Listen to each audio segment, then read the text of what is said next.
good morning to all of you. I hope your morning is very good. But look at here, this is Sudhar Singh, your class monitor. But his morning is not good today. Why? Yes, I want to explain you. His morning is not good today because just because of that he is not feeling well. He has fever, he is suffering from fever. Look at here, his mother applied a wet wet hanky on his head just because of the decreasing the temperature, because he is having fever. He is ill. Yes, he is ill. What is illness? Do you know what is illness? Actually, illness is a condition when a body not feeling well. Why our body not feeling well? Because of any part of our body is not functioning properly, it's not working properly because of some reasons. That is a state, that type of a stage is known as the disease. Yes, you are correct. The next topic is the disease. That's why the Sudhar Singh is not feeling well. Okay, now understand this topic and try to understand the problem of the Mr. Sudhar Singh. After all, he is your classmate. Okay, now the next topic is disease. What is disease? A disease is a state in which a function or a part of the body is no longer in a healthy condition. Same thing happened with Mr. Sudhar Singh. What is a disease? This is a state, ये एक ऐसी state है where the function, the working of the body part, कोई भी body part जब properly work नहीं करती long time तक, अच्छे वर्क में, जैसे आप कभी कभी बहुत फ्रेशली वर्क करते हैं लेकिन कभी कभी आपको पेन होने लगता है, फीवर हो जाता है या सडनली स्टमच होने लगता है, तो ये जितनी भी कंडीशंस हैं ये किसी न किसी बॉडी पार्ट के प्रॉपर वर्क ना करने की वजह से होता है। वो इसका मतलब कोई बॉडी का सारे पार्ट हेल्दी नहीं है। Disease can occur because of improper diet. Same thing जो हम लोग इतने दिन से डिस्कस कर रहे हैं, अगर हम इम्प्रॉपर डाइट लेते हैं तो हम डिजीज़ से कैप्चर्ड हो जाते हैं। लैक ऑफ रेस्ट और एक्सरसाइज, और अगर हम कंटिन्यूसली वर्क करते रहेंगे और हम रेस्ट नहीं करेंगे तो भी हमारे बॉडी पार्ट्स जो है वो थक जाते हैं और वो प्रॉपरली रेस्ट ना करने की वजह से अनहेल्दी हो जाते हैं। और अगर हम एक्सरसाइज नहीं करते हैं तो भी हमारी बॉडी जो है प्रॉपरली फंक्शन नहीं करती। और लैक ऑफ द क्लीनलीनेस जो इस समय सबके घरों में हो रहा है just because of the fear of the coronavirus. बिल्कुल, तो सफाई तो बहुत ज़रूरी है। Always clean your hands, always clean your cloth, your surroundings. So lack of, अगर हम क्लीनलीनेस नहीं रखते हैं तो भी डिजीज़ से कैप्चर्ड हो जाते हैं। Now however, disease can also occur because of other reasons. In general, disease are of two types: non-communicable and communicable. These are the mainly two types of disease. What are these two types? Non-communicable and communicable. You are able to understand these two types of disease just because of जो recently जो disease spread हो रही, जिसकी वजह से आप घर में स्टडी कर रहे हैं। What is the name of that disease? Covid, the corona virus. वो क्या होता है? हम बाहर क्यों नहीं जा रहे हैं? क्योंकि अगर आप बाहर गए और आपने किसी भी इन्फेक्टेड पर्सन को टच कर लिया तो आपको भी हो जाएगा, है ना? किसी भी इन्फेक्टेड पर्सन को टच करने से हमें हो जाएगा। क्यों? क्योंकि वो वायरस ही ऐसा होता है जो नॉन लिविंग के थिंग के साथ तो नॉन लिविंग होता है, लेकिन जैसे ही लिविंग बॉडी में आता है वैसे ही रेप्लिकेट करने लगता है और जो है किसी को भी डिजीज़ हो जाती है, वो बीमार हो जाता है, यहाँ तक कि उसकी डेथ भी हो जाती है। तो वायरस जो था वो एक से टच करने, जब दूसरे को टच किया तो हो गया। तो ऐसी disease that is spread from one person to another is known as the communicable disease. That disease that is spread from one person to another is known as the communicable disease. This is communicable disease. And the disease that, अब अगर किसी आपको fever हुआ है, आपके friend अगर आपको touch करेंगे तो उनको फीवर हो जाएगा क्या? बिल्कुल नहीं होगा। मान लीजिए किसी को जो है हेडेक हो रहा है, उसको टच करने से दूसरे को फीवर हो जाएगा क्या? नहीं होगा। तो इस टाइप की डिजीज़ जो होती हैं वो होती है non communicable. These type of disease can not spread from one person to another person. So what are the two types of disease? Non-communicable and communicable. So here in this video we are going to understand the only first type of disease, that is non-communicable disease. What is non-communicable disease? That do not spread from one person to another. Some of the non-communicable diseases are caused because of the deficiency of a particular food components. These are called deficiency disease. Some deficiency disease are listed in table 2.2. तो what is the deficiency disease? अब non communicable जो disease होती हैं वो एक से दूसरे को टच करने से तो नहीं होती है, लेकिन फिर भी डिजीज़ तो होती हैं. इसका मतलब कि हमारी बॉडी पार्ट प्रॉपरली फंक्शन नहीं कर रही है. प्रॉपरली फंक्शन क्यों नहीं कर रही है? क्योंकि हमने जब चैप्टर स्टार्ट किया था तो हमने क्या देखा था? सुधार सिंह को क्या प्रॉब्लम थी? क्योंकि वो जो होल 5 कंपोनेंट्स फूड के हैं वो नहीं ले रहा था, इसलिए वो बीमार था. सेम ऐसा ही होता है. यार the meaning of deficiency is the lack of something. किसी भी चीज़ की कमी से होने वाला. अगर कार्बोहाइड्रेट नहीं लिया तो वीक हो जाएंगे क्योंकि वो एनर्जी गिविंग है.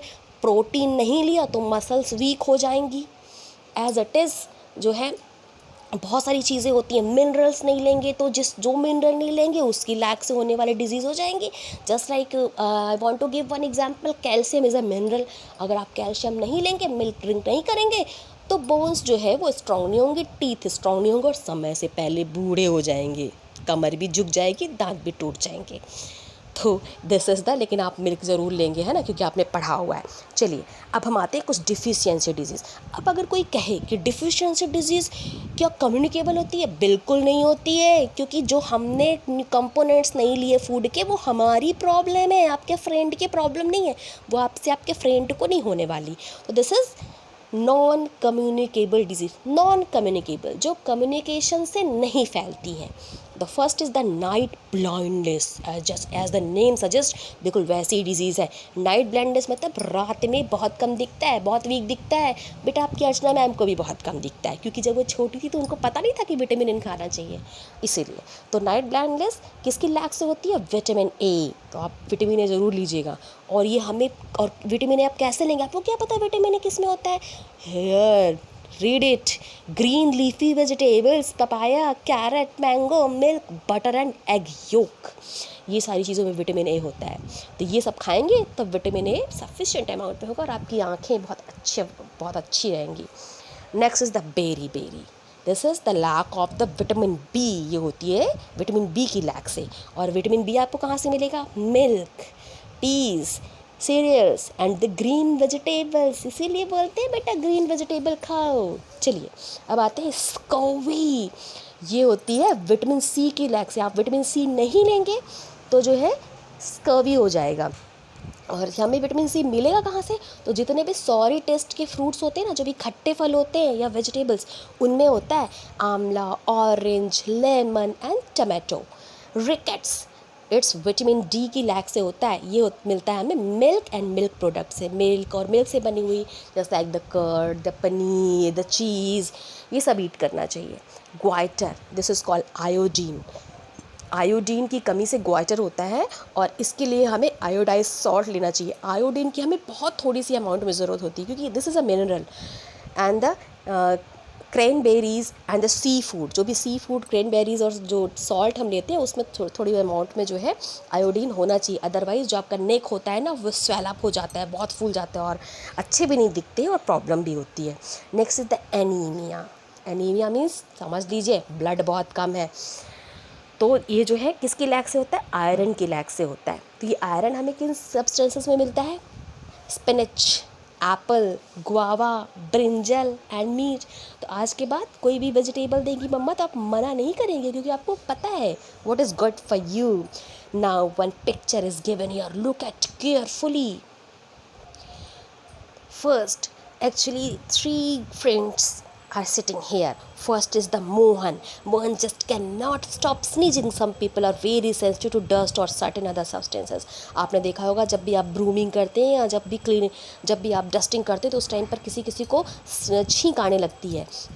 ये एलर्जी होती है. कभी किसी एनिमल की होती है, कभी डस्ट से होती है, कभी वेदर से होती है।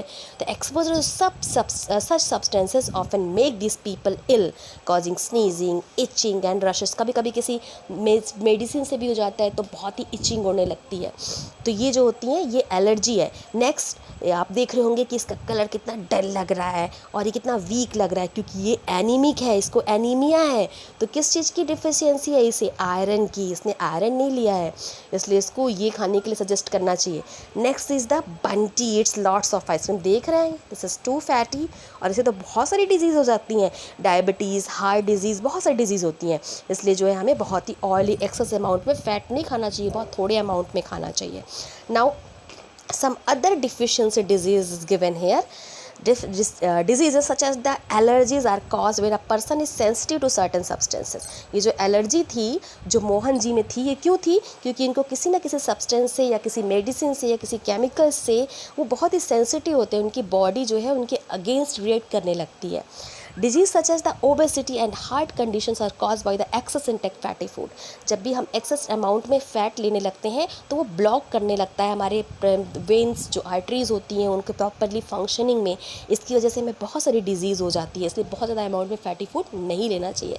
सम हार्ट कंडीशंस में ऑल्सो भी प्रेजेंट एज अ बर्थ और मेड बी पास्ड अवे। ये ज़रूरी नहीं है कि जो हार्ट पेशेंट हो वो ऑलवेज सिर्फ डिफिशियंसी डिजीज़ की वजह से हो, कभी कभी ये जेनेटिक भी होता है। अगर किसी जो है sorry it's not genetic, birth के टाइम पर जो है या जो है और may be passed on from genetic, मतलब ये तो पेरेंट्स में वो प्रॉब्लम रही हो तो वो उनको आ गई हो, या फिर उनको जो है कभी कभी किसी और प्रॉब्लम की वजह से हार्ट प्रॉब्लम हो जाती है।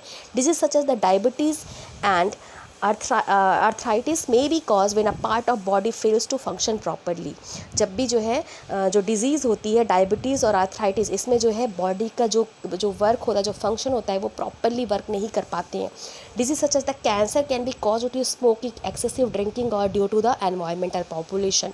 जब भी जो है स्मोकिंग बहुत ज़्यादा करते हैं कुछ लोग और जो है एक्सेसिव ड्रिंक करते हैं, बैड मटेरियल जो ड्रिंक करते हैं, वाटर ड्रिंक करने से तो कोई लॉस नहीं होता, और जो है एनवायरनमेंट अगर आसपास बहुत डर्टी है, क्लीनलीनेस नहीं है, तो भी कैंसर हो जाता है। और कैंसर में सेल्स बहुत तेज़ी से डिवाइड होने लगती हैं और बहुत सारी ऐसे स्टोन जैसे फॉर्म हो जाते हैं। This is known as the cancer. तो ये थे हमारे नॉन कम्युनिकेबल डिजीज़ जो that can not spread from one person to another. और हमने क्या डिस्कस किया? डिफिशियंसी डिजीज़ जो किसी की लैक से होते हैं, किसी भी फूड कंपोनेंट की वजह से। नेक्स्ट वीडियो में हम डिस्कस करेंगे communicable diseases. Thank you, bye bye.